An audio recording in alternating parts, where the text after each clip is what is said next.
Buenos días, hermanos y hermanos, como ya se ha dicho, y para los que no nos hemos visto, pues feliz año nuevo a todos, con nuestros mejores deseos de bendición a nivel personal, familiar y también, ¿por qué no?, evidentemente a nivel de iglesia y de las iglesias que representáis también aquellos que nos acompañáis desde otros lugares, así que sentiros todos bienvenidos a la comunión de la fe, representada hoy más que nunca también por los símbolos que después pasaremos a continuación en recuerdo y en memoria de nuestro Señor Jesús.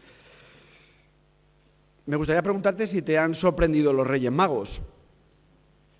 ¿Sí? ¿Te han sorprendido, Pepe? ¿No han venido? Vaya hombre, seguramente que a muchos de nosotros no han venido o han venido, y muchos para los niños seguro que les han sorprendido Papá Noel o, en fin, los Reyes Magos también, ¿verdad? También iba a preguntaros si han acertado con el regalo o no. Ya algunos ni han acertado porque no han venido, ¿no? A otros, pues quién sabe, ¿verdad?, si habrán acertado o no.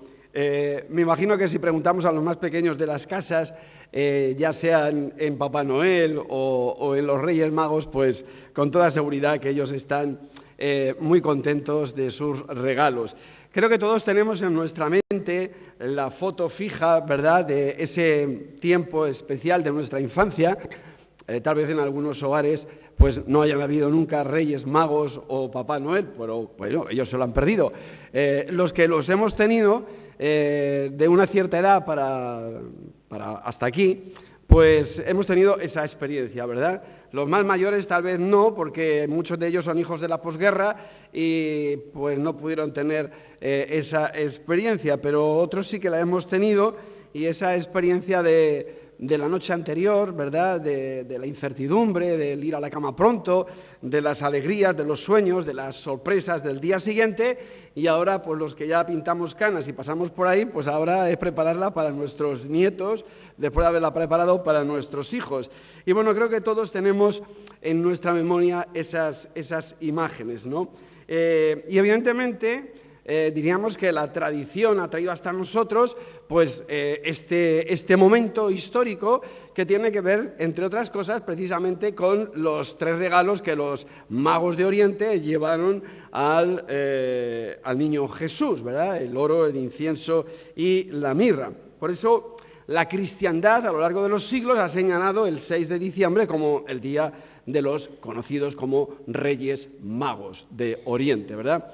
Hoy, si fueseis a la prensa, cada uno tiene su prensa, ¿verdad?, pues veríais, por ejemplo, en El País o en La Vanguardia, ya sabéis la prensa que leo, pero he mirado en otros y no venía exactamente esta noticia, pero también en Protestante Digital aparece un artículo de Antonio Cruz del año 2014, que lo han retomado para este día de hoy, sobre precisamente la fiesta de los Reyes Magos, diciendo que ni eran magos, ni eran reyes, ni eran 3, o al menos ni se sabe si eran 3 o eran reyes, ¿verdad? Pero bueno, la tradición así lo ha traído hasta nuestros días y se celebra precisamente esta festividad llamada la Epifanía del Señor, que es la manifestación del Señor a los gentiles, representada precisamente en los magos de Oriente. Con toda seguridad, el evento que nos narra el Evangelio de Marcos viene a representar diferentes colectivos que en el momento de la visita de los magos, el autor del Evangelio, Mateo, quiere dejar reflejados. Y es en estos diferentes colectivos que me gustaría en esta mañana tener una breve reflexión al respecto, aprovechando la fiesta de la Epifanía, aprovechando este momento y el texto de Mateo, pues de alguna manera acercarnos a estos 3 colectivos que el evangelista de alguna manera se encarga de reflejar dentro del texto. Bueno, la primera reacción a la Epifanía de nuestro Señor precisamente viene representada por los magos de Oriente. Si seguimos la lectura del Evangelio de Mateo, dice: cuando Jesús nació en Belén de Judea, en días del rey Herodes, vinieron del oriente a Jerusalén unos magos, diciendo: ¿dónde está el rey de los judíos que ha nacido? Porque su estrella hemos visto en el oriente y venimos a adorarle. Precisamente, y por tanto, serán estos estos personajes, no dice que sean tres, como hemos dicho, la tradición así luego lo marcó, pensando en los regalos o en los presentes que trajeron, pero lo que sí que nos dice el texto es que son tres extranjeros que vinieron del oriente, o sea, que vinieron de lejos para encontrar al rey de los judíos. La situación, diríamos que sociopolítica y religiosa en aquel momento en Palestina era compleja, como prácticamente en todo el Imperio Romano. Era una población sometida. Todo el pueblo palestino, o toda la Palestina, mejor dicho, estaba sometida al Imperio Romano, con un rey, Herodes, probablemente idumeo, y un rey que la historia, y sobre todo también la historia bíblica, nos ha marcado como un rey bastante cruel, se enmarca dentro de ese momento histórico, con diríamos nosotros hoy día, un arco parlamentario, con grupos de presión, o grupos políticos y grupos religiosos, como conocemos, como los fariseos, como los saduceos. Había algún partido con una tendencia también política, como los herodianos, estaban los revolucionarios de aquel momento, que eran los celotes, o sea, una situación bastante compleja en aquel momento histórico. Y dentro de esa, diríamos, tela de araña a nivel sociopolítico, se respiraba también un ultranacionalismo judío bastante profundo dentro de la población, que se alimentaba y retroalimentaba de su condición de ser el pueblo elegido de Dios y, por tanto, los hijos de Abraham, esa conciencia ultranacionalista dentro del judaísmo de su época. Bueno, es en este entorno que Mateo es el único evangelista precisamente que narra esta visita de los magos de Oriente. Es el único de los evangelios, de los 4, que narra este encuentro. Podríamos preguntarnos nosotros quiénes son los magos y a quién representan. Bueno, como hemos dicho, no se dice que sean 3, no vamos a entrar en esta cuestión, ni si iban en camellos, ni si llevaban pajes, solamente se dice que eran magos que venían de Oriente.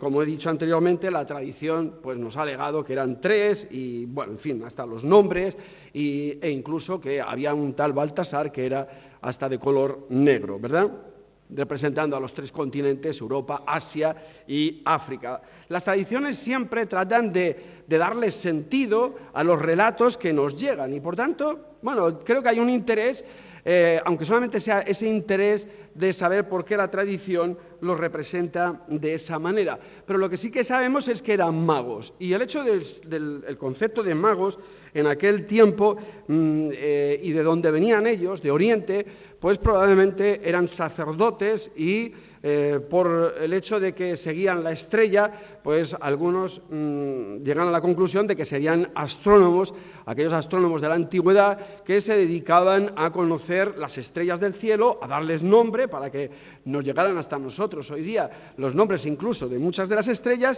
y que por tanto eran hombres con ciertas inquietudes, eran hombres con preguntas que intentaban darles respuestas a través del conocimiento de su época. Pero también, por otro lado, creo que el texto nos deja ver también otra cuestión, y es el hecho de que ellos venían buscando al rey de los judíos. La pregunta es cómo estos paganos de Oriente venían buscando al rey de los judíos.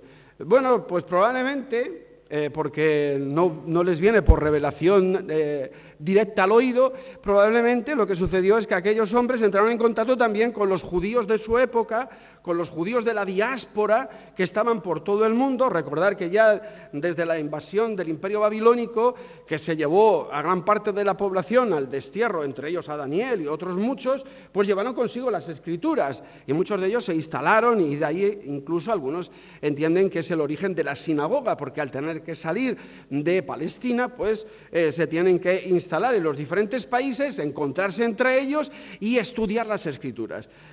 Probablemente aquellos hombres, investigadores, inquietos, que buscaban respuestas en las estrellas, también probablemente las buscaran en el texto de las Escrituras.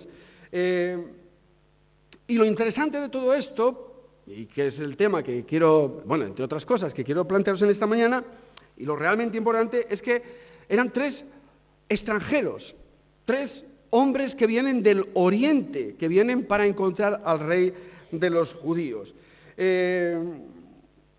Probablemente nosotros no pensaríamos que serían estos los que estarían interesados en conocer quién era el Mesías, el rey de los judíos, y probablemente muchos de nosotros pensaríamos que tendrían que ser los expertos en el templo, los expertos en la ley, los nacionales, los judíos, los ortodoxos, aquellos eran, y se supone que debían de ser los que tenían verdadero interés, pero no. Resulta que el texto nos plantea que eran extranjeros, que venían de otro lugar, de otra situación, que son los que tienen realmente interés.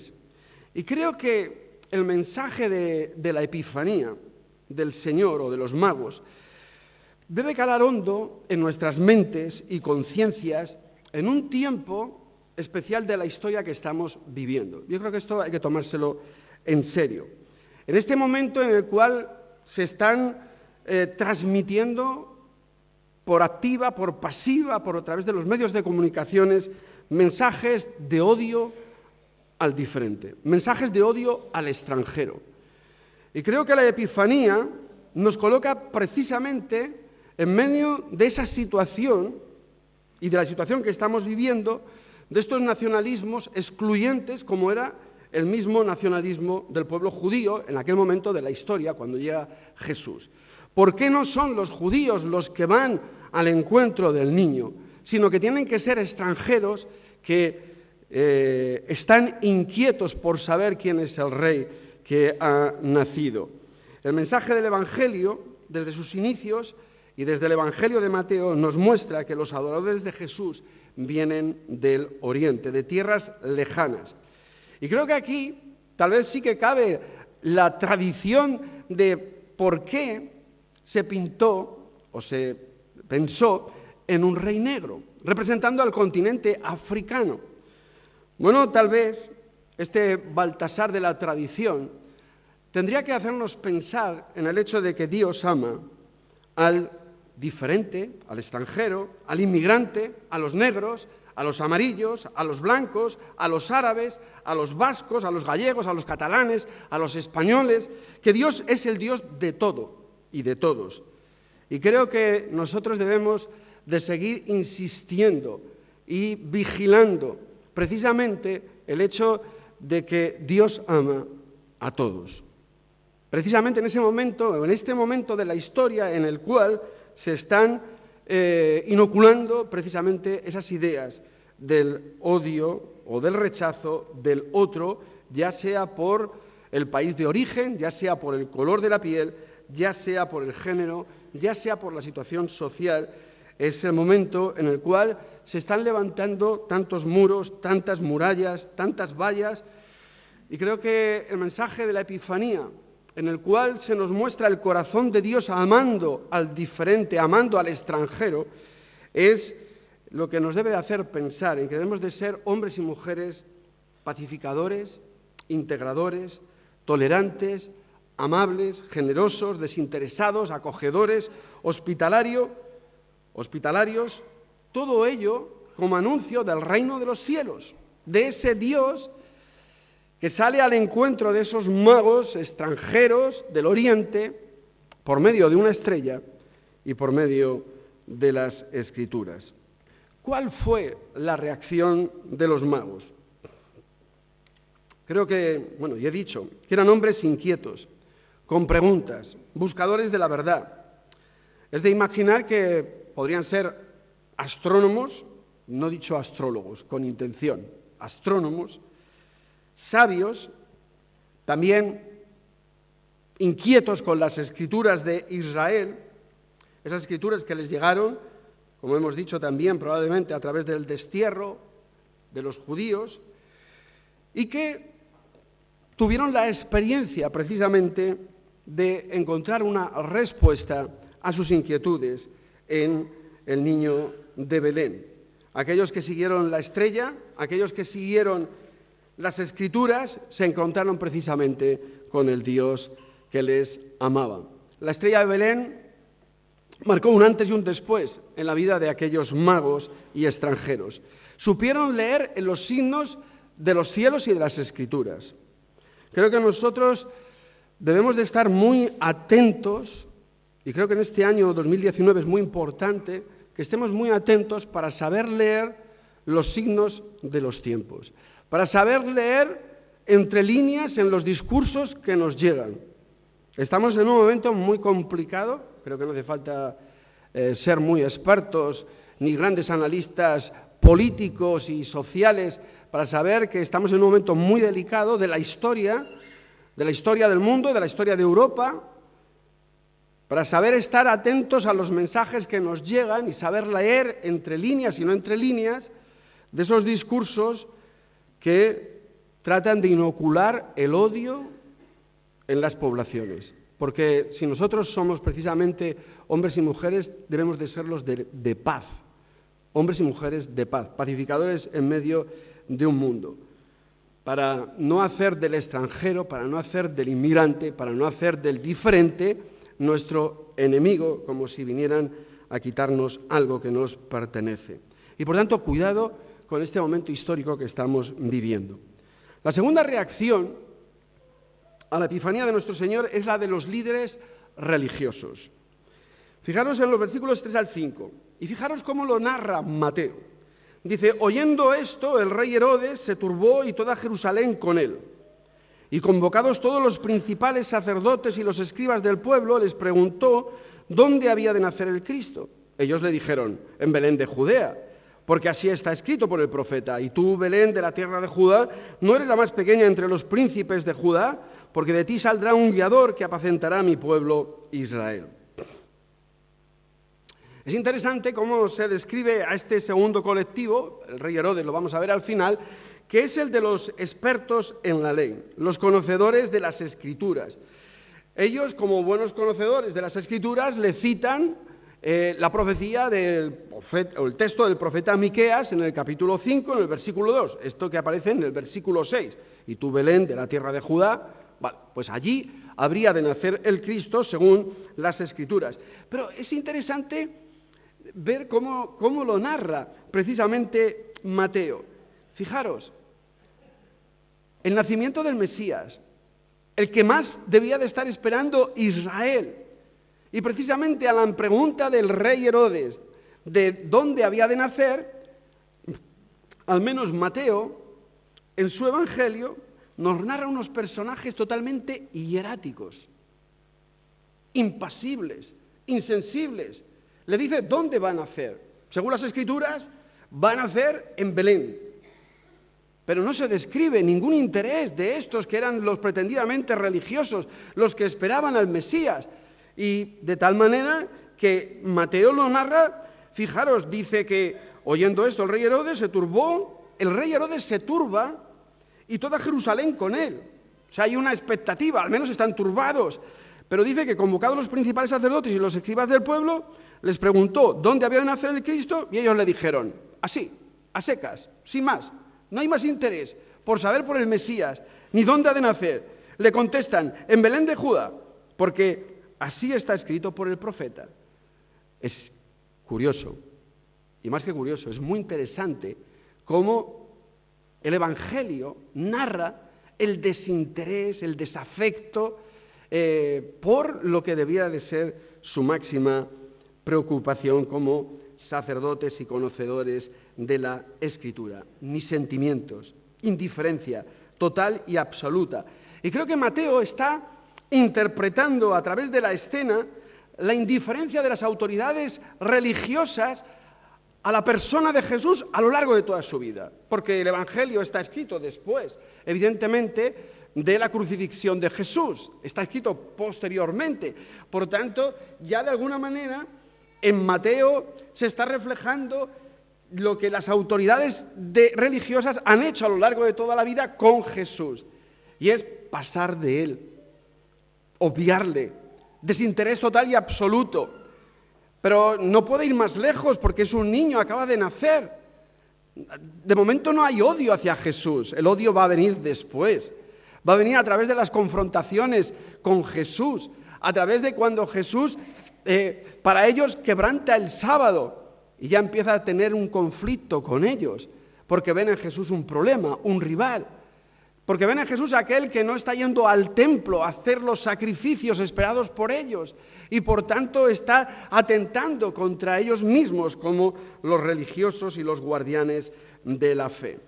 Y creo que eso también es interesante y es importante a nivel de nuestra propia reflexión, porque hoy día también se levantan muchos guardianes de la fe y de las Escrituras, muchos más preocupados por lo religioso y por la moral religiosa que por el mismo Jesús, que por el mismo mensaje de Jesús. Porque su seguridad religiosa les hace incluso pasar del Dios de las Escrituras. Están más preocupados en ellos mismos y en su poder y estabilidad y en su estatus religioso que precisamente en el Evangelio de Jesús. Por eso el texto los muestra impasibles, hipertérritos, los muestra hieráticos, sin sentimientos, sin emociones. Son aquellos que están más preocupados de sí mismos que de los demás. Y digo, Mateo no puede anticipar más, porque todo vendrá después, el rechazo de la persona de Jesús. La epifanía de nuestro Señor Jesús nos sitúa, creo que también, ante el peligro de la religiosidad incapaz de sentir empatía hacia los demás, hacia el otro. Ante el peligro de la ortodoxia, ante el peligro de la sana doctrina, del conocimiento desencarnado y de la incapacidad de sentir y de amar a los demás. Una religiosidad que irá mostrando su rostro a lo largo de la evolución del Evangelio de Mateo, pero que ahora se anticipa en esa indiferencia y frialdad, pero que más tarde llegará al rechazo, al odio y a la muerte del propio Jesús. Conoce toda la Escritura, pero desconocen al Dios de la Escritura. Y creo que eso también nos debe de hacer estar alerta o alertas en este tiempo nuevo que corre. Porque hay muchos preocupados de la sana doctrina, de la ortodoxia y de la moral religiosa, pero muy despreocupados del amor al prójimo, muy despreocupados de los débiles, de los que nacen en Belén, de los desafectados. Y por tanto, en ese sentido, creo que también la epifanía de nuestro Señor nos debe de ayudar a poner también el corazón donde Dios lo puso. Extranjeros, el Dios que ama a todos indistintamente, el Dios que ama a los sencillos y a los humildes y que no está tan interesado en los poderosos ni siquiera de la propia religión. La tercera reacción a la epifanía de nuestro Señor es la del rey Herodes, que me gustaría también brevemente tener unos minutos en torno a este personaje, que no deja de representar Herodes lo que sería el poder que utiliza todos los resortes que le proporciona su posición para permanecer en el mismo, y que trata de neutralizar desde el poder, por todos los medios, a su disposición a todo aquello que representa una amenaza. Hoy se habla de las redes clientelistas, de los gobiernos que generan esas redes clientelistas en torno a ellos para así mantenerse en el poder. Todos aquellos que viven alrededor del poder y que dependen de él. Bueno, en aquella época también lo había, esto no es nuevo en la historia. Los herodianos eran precisamente ese partido de Israel de judíos que apoyaban al rey Herodes. Pero también vemos redes de dependencia entre el poder político y el poder religioso. Recordar que Herodes llama a las autoridades religiosas de su época, a los principales sacerdotes, nos dice el texto, y a los escribas del pueblo, para preguntarles por el lugar del nacimiento del rey de los judíos. Y creo que una vez más el texto nos muestra la relación de dependencia del poder religioso del poder civil. Había buena armonía entre ellos. Herodes pregunta a ellos. Bueno, lo vemos en la misma crucifixión de nuestro Señor Jesús, esas dependencias de los poderes. Ese binomio que seguirá cohabitando a lo largo de todo el periodo de la vida de Jesús hasta su misma crucifixión. Y allí vemos a los sumos sacerdotes y al poder representado por Pilato y la misma muerte de nuestro Señor Jesucristo. Un poder que no remienda de artimañas. Se nos dice que llamando en secreto a los magos, indagó de ellos diligentemente el tiempo de la aparición de la estrella. Ese poder que se mueve por esas cloacas, ¿verdad?, como se llaman ahora, y que lo infecta todo. Se utiliza el espionaje, se utilizan las mentiras, e incluso se utiliza al final la violencia, porque todos conocemos la historia posterior de la matanza de los santos inocentes, ¿no?, de los niños. Y por tanto ese poder que no remienda para conseguir sus objetivos. Creo que uno de los grandes fracasos de la Iglesia y de la cristiandad, no lo digo yo, evidentemente creo que la historia así nos lo transmite y los expertos así también nos lo dice. Uno de los grandes fracasos de la Iglesia y de la cristiandad a lo largo de los siglos, que representó una de las mayores traiciones al Evangelio de Jesús, fue precisamente la alianza de la Iglesia con el poder del Estado, so pretexto a veces de impulsar los valores del Evangelio desde el poder hacia abajo. La historia de Occidente nos ha mostrado el resultado de tales aspiraciones: guerras de religiones en Europa,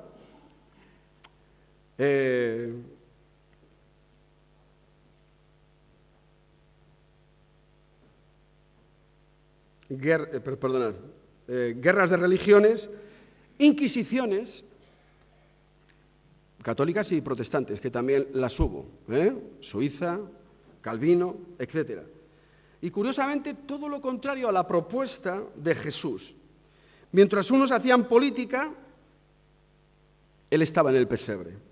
Mientras unos conspiraban en los palacios, él permanecía junto a pastores y gente sencilla. Lo que ocasionó tanto mal y tanto desprestigio a la Iglesia, y en siglos pasados a la Iglesia católica, creo que corre el peligro también de repetirse hoy día, y ya no solamente en la Iglesia católica, sino también en algunos países donde los evangélicos ya son considerados una masa significativa para conseguir el voto. Y creo que el peligro, de nuevo, está en aliarse con Herodes, para así poder imponer o impulsar la moral evangélica a todo el mundo.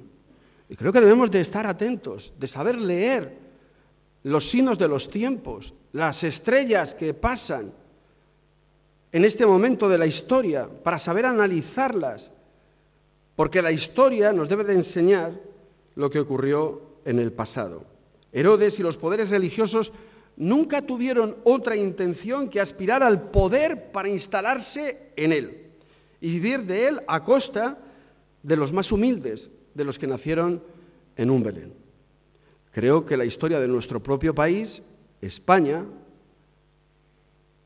con 40 años de dictadura, con un dictador bajo palio, creo que nos muestra la realidad de lo que significa aliarse con el poder y, por tanto, el peligro de aliarse con el poder. Esto quiere decir que debemos de mantener una actitud, creo yo, crítica ante lo que está aconteciendo, para ponernos de parte de aquellos que se pone Dios de parte de ellos, que son los que nacen en los belenes, que quiere decir aquellos más indefensos, los más desprotegidos, el Dios de las viudas, de los huérfanos, para reclamar de los poderes aquello que corresponde para que tengamos sociedades de bienestar que se ocupan de todos, Y creo que en eso la Epifanía nos debe de ayudar a poner nuestra mente en lo que está ocurriendo y a punto de ocurrir, porque estamos viviendo momentos muy delicados. La Epifanía de nuestro Señor debe de ser un acontecimiento que cambie nuestras vidas. Los magos de Oriente se nos presentan como personas con preguntas, he dicho, que indagan los cielos, los signos de los tiempos, que indagan en las Escrituras. Es a los magos extranjeros, como hemos dicho, es a los que se les envía la señal del cielo, y su vida cambió. Cambió desde aquel día, desde aquel encuentro con Jesús. Se nos dice en el texto que se regocijaron con muy grande gozo. Dice versículo 9 al 12, ellos, habiendo oído al rey, se fueron, y he aquí la estrella que habían visto en el oriente iba delante de ellos, hasta que llegando se detuvo sobre donde estaba el niño, y al ver la estrella se regocijaron con muy grande gozo. Y al entrar en la casa, vieron al niño con su madre María, y postrándose lo adoraron, y abriendo sus tesoros le ofrecieron presentes, oro, incienso y mirra. Y por tanto, la experiencia del encuentro de Jesús cambió sus vidas. Las llenó de significado, de gozo, de alegría, se nos dice en el texto, y les transformó al punto de que también esa alegría se transformó en generosidad, en esa generosidad de dar de lo que tenían y de lo que habían llevado para compartir con el niño, el oro, el incienso y la mirra. Unos magos no preocupados tanto en preservar lo suyo, sino en dar de lo suyo. Los magos compartiendo no solo su corazón, sino también sus posesiones, lo que ellos tenían. Sus vidas debían de continuar, debían de regresar a sus hogares, debían de seguir con sus estudios del universo, debían de seguir investigando en los libros de ciencia y debían de seguir investigando en las Escrituras que ya se supone que habían conocido. Pero ahora su vida sería guiada por Dios mismo. Se nos dice que avisados por sueño, por revelación en sueños, dice el versículo 12, pero siendo avisados por revelación en sueños, que no volviesen a Herodes, regresaron a su tierra por otro camino. Por tanto, a partir de ese momento, sus vidas cambian y sus vidas son guiadas por el Señor. Y ahora ya no vuelven por el camino que habían venido, sino que vuelven por otro camino. Y el camino en la Escritura tiene una significación también teológica. Por tanto, ahora se supone que Dios va a conducir su propia existencia. Hermanas y hermanos, un año más, unas Navidades más. Espero que todos las hayamos pasado muy bien, en familia, con los seres queridos, y si no ha podido ser por alguna circunstancia, pues lo sentimos, pero son tiempos para disfrutarlos, para estar juntos, para sentir el calor de los demás. Una Epifanía más también. Si has tenido regalos, bien, y si no has tenido regalos, Pepe, pues lo sentimos, pero bien, ¿verdad? Pero creo que el problema, el problema no es de regalos, El problema será el de no saber leer los signos de nuestro tiempo a la luz de las Escrituras. Los signos de nuestro tiempo, como decían, no apuntan muy felices ni muy buenos, y creo que menos para los que nacen en Belenes, como Jesús, o sea, para los que tienen más dificultades. Pero, al igual que entonces, el Señor nos sigue hablando. Pero nos toca a nosotros saber leer los signos de los tiempos y de la propia Escritura. Seguramente has pasado por las calles de Alicante o de cualquier otra gran ciudad y habrás visto muchas estrellas de LEDs, ¿verdad? Muchas estrellas de LEDs. Es el tiempo, ¿verdad? Pero puede ser que en esa multitud, en ese universo de LEDs, no sepas leer lo que está aconteciendo. Ellos sí supieron leer en esa constelación de estrellas la estrella, saber leer la estrella. Y creo que en este cosmos lleno de LEDs, en esta sociedad llena de mensajes, pues debemos de saber leer, debemos de saber dónde está la estrella para no desorientarnos y para que ella nos conduzca al pesebre, al encuentro con Jesús. Esta Epifanía creo que nos puede prevenir, o al menos avisar, de algo que está ocurriendo. Y que está ocurriendo, creo que no tanto en lo oculto, sino que ya es palpable y es sumamente peligroso. El odio, como casi mensaje, el odio.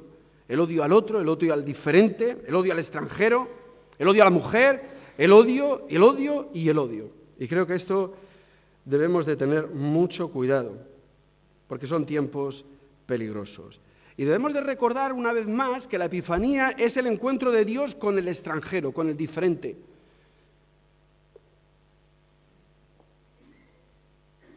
¿Y si la tradición nos hubiera presentado una Baltasar, mujer y negra? Pues probablemente, o tal vez, si se eligiera en el siglo XXI, pues se hubiera puesto o propuesto. Porque en ello se refleja, como quisieron reflejar cuando se pintó al negro Baltasar representando al continente africano, que es el Dios también de los africanos, también de los negros, también de las mujeres, también de los niños, también de los pensionistas, también de los más desvalidos. Y por tanto, atentos a sintonizar con el corazón de Dios que está con aquellos que eran extranjeros, en medio de aquella población nacionalista, excluyente, y en medio de un imperio avasallador con su poder. Prevengámonos contra toda aspiración al poder. Son momentos, para algunos evangélicos en el mundo entero, casi de triunfo, por la presencia social y la relevancia sociopolítica. Pues cuidado, peligro. Aquí ya hemos pasado por eso, desde otra confesión. Los resultados no fueron, no voy a decir ni buenos, fueron perniciosos. Y aún siguen manifestándose con gran poder y con gran arraigo.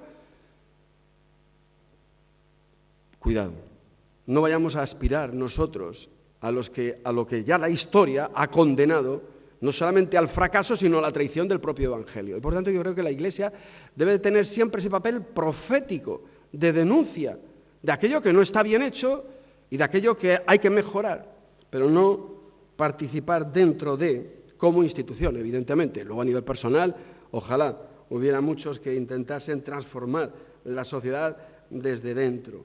Pero creo que el peligro de la Iglesia es ese. Recordemos que el Dios que adoramos nació en un pesebre, en la ciudad más pequeña, que jamás aspiró al poder y que nos enseñó que el verdadero servicio público y que el verdadero servicio es precisamente amar y servir a los demás. Y creo que debemos de mirar una vez más a los magos de Oriente, para que nuestro corazón no busque los palacios ni el poder, sino que busque a Dios entre los más sencillos, entre los más humildes, para rendir al Señor nuestras vidas como los magos en adoración y entregarnos a Él, y como cantamos, dar lo mejor al Maestro. Por tanto, hermanas y hermanos, emprendamos el nuevo año 2019 por el camino que el Señor nos indique, como así lo hicieron los magos de Oriente. Volvamos a nuestras tareas, volvamos a nuestros trabajos, volvamos a los estudios, volvamos a nuestras amistades desde la convicción de que Dios va con nosotros para mostrarles el camino, también a ellos, que conduce al Dios de Jesús, al Dios de los belenes, al Dios de los más sencillos, al Dios de los extranjeros, al Dios de los blancos, al Dios de los negros, al Dios de las mujeres, al Dios de los hombres, al Dios de las ancianas y de los ancianos, de los niños y de las niñas, al Dios de todos, que tanto nos amó y se dio por todos y cada uno de nosotros. Que el Señor nos bendiga en esta Epifanía del 2019.